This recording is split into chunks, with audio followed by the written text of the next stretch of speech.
Hey, what's up everybody? I'm Sarah with the Adventure Squad, and today I am bringing you another Cosmos game. Now, I already showed you how to play My City, but today I'm showing you how to play My City Roll and Build. And as you can tell, this is very similar to the My City game, except a lot smaller and more compact.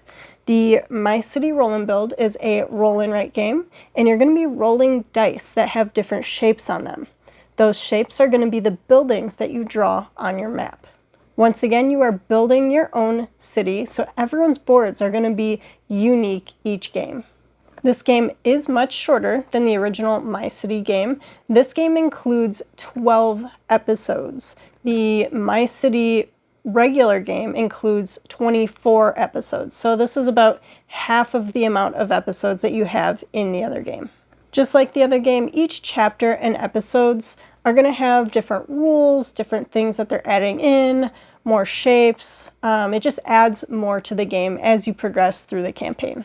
Time to play is also about the same as the other game. It's about 90 minutes to get through a chapter. So that's 3 episodes, so that's like playing 3 games of My City.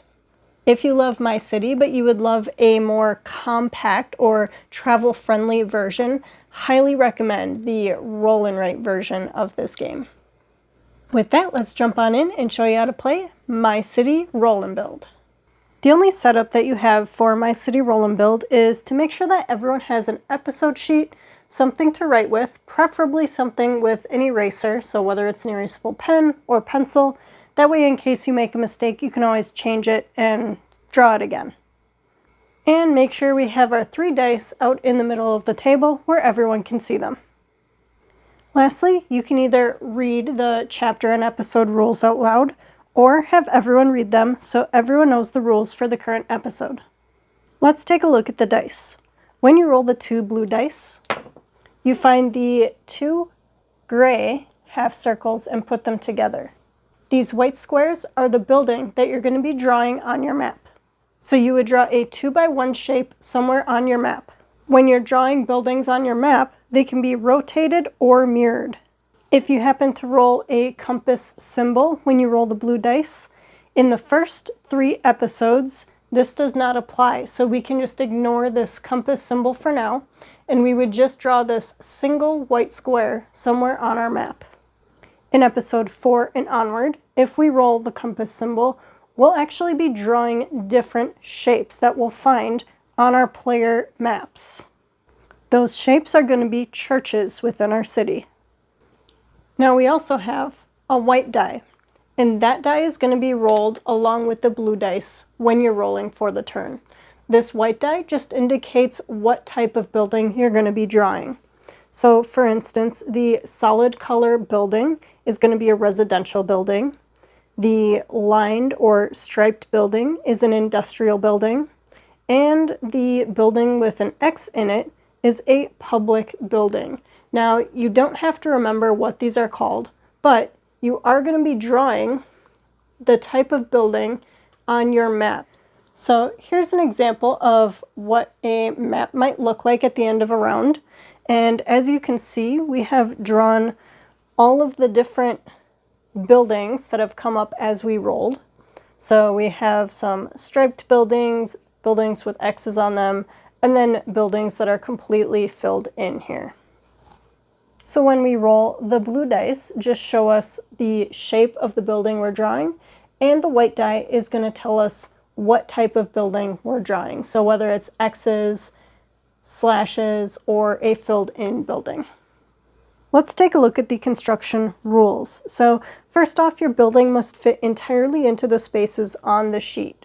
So you have to be within the play area. You can't draw extra spaces, or a shape can't hang off of the player map here.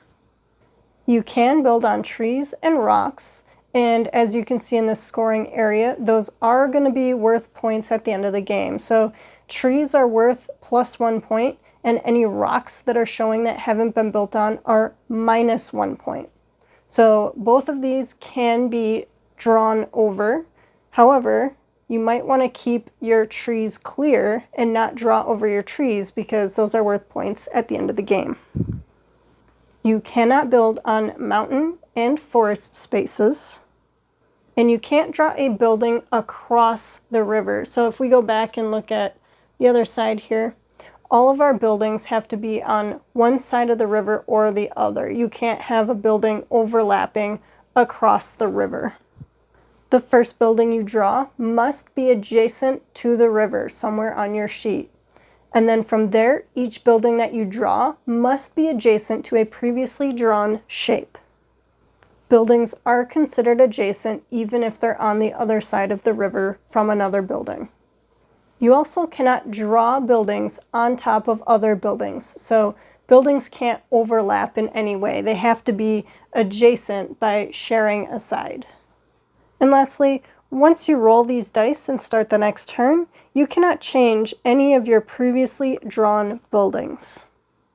If you cannot or don't want to draw a building that has been rolled, you can pass. However, you get minus points for not constructing a building. So you would get -1 point for the first building, -2 points for the next building, and so on. So while you have the option of passing and not drawing a rolled building, it will cost you points at the end of the round.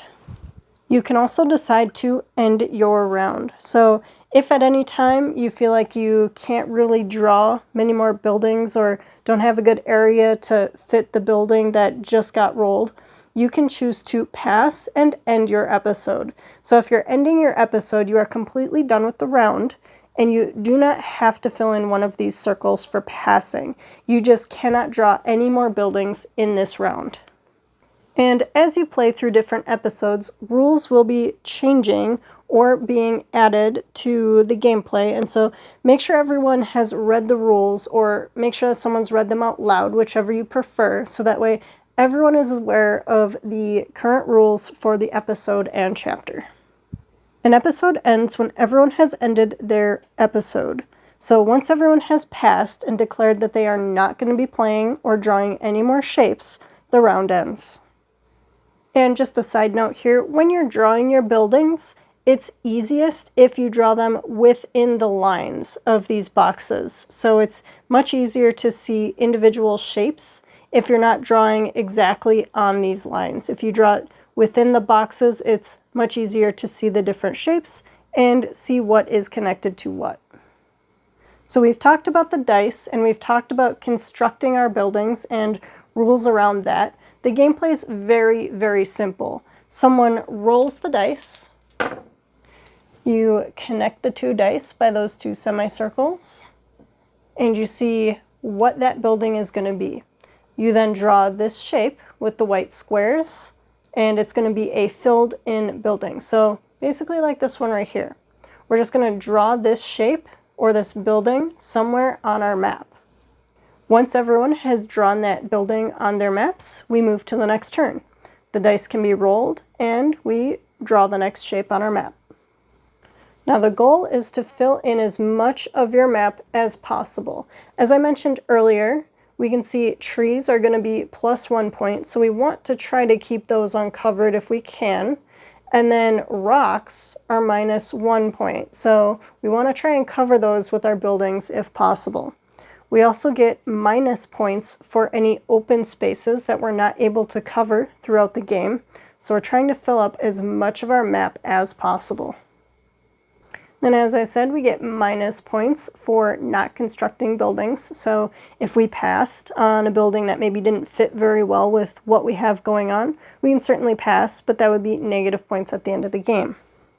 And then in this episode, we have this scoring option here, number of buildings in largest group of each building type. So we look at each of the 3 building types, and we get points for however many of those are connected. So that's where it's a lot easier if you're drawing within those lines, so you can better see how many buildings are connected for those points. For scoring, we're just going to add up all of those points, and that total goes down here in the corner. As I said, this was episode 2. There's 3 episodes in each chapter, so once we get to the end of a chapter, we're going to be taking those points that we got in each episode and adding those together, and those are going to be our score for the chapter. This picture is a nice visual of all of the different combinations that those dice can make and the shapes that we would have to be drawing. The most common ones are the 2x1 and the 2L, so this little 3-piece here. And then the bigger buildings and the single 1 space are less likely to be rolled. So this gives you kind of an idea of what you can expect when rolling the dice. And these pictures here just give a visual representation of being able to rotate and mirror the dice that are rolled. So those shapes that you're drawing from the dice, they can be mirrored, they can be rotated, and it helps you better fill in your map so you can fit those in more spaces. So you can fill in these residential buildings, you can do just lines or stripes for these industrial buildings, and X's for the public buildings. So you just draw an X in each of the boxes forming that building. You can also play through the game solo, and some of the rules in the game do not apply to solo play, and some do apply or are adjusted within the episodes and chapters. So just make sure you're looking at the rules to find those differences for the solo gameplay.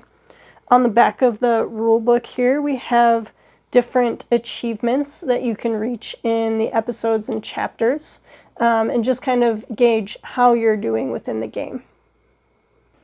My City Roll and Build is much more compact and a much friendlier travel version of My City. So if you've already played My City and you love it, I would highly suggest checking out this roll and build version of it. Or if you're interested in My City, but maybe just are looking for a game to take with you or to play with friends or family, on a monthly basis, or a game that you can continue besides just one play session, I would highly suggest the roll and build version. Just like the other My City game, this game is very fast and everyone plays at the same time, so there's not much downtime and there's not a lot of analysis paralysis. The hardest part is just figuring out where you want to draw your shapes within your city.